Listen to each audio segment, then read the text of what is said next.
तर एकीकडे अमेरिकेचे राष्ट्राध्यक्ष डोनाल्ड ट्रम्प समझोता करारासाठी इराणला धमकावतात, तर दुसरीकडे इराणही झुकण्यास तयार नाही. ट्रम्प यांनी सोशल मीडियावरती पोस्ट करत युद्धाचे संकेत दिलेत.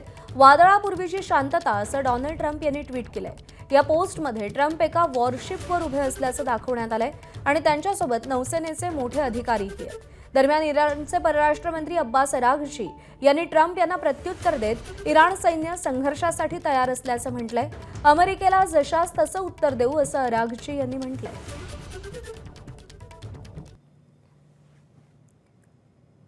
ही वादळापूर्वीची शांतता, डोनाल्ड ट्रम्प यांचं ट्विट आपण पाहतोय. करार झाला नाही तर परिणाम भोगा. इराणला वाईट परिणामांना सामोरं जावं लागेल.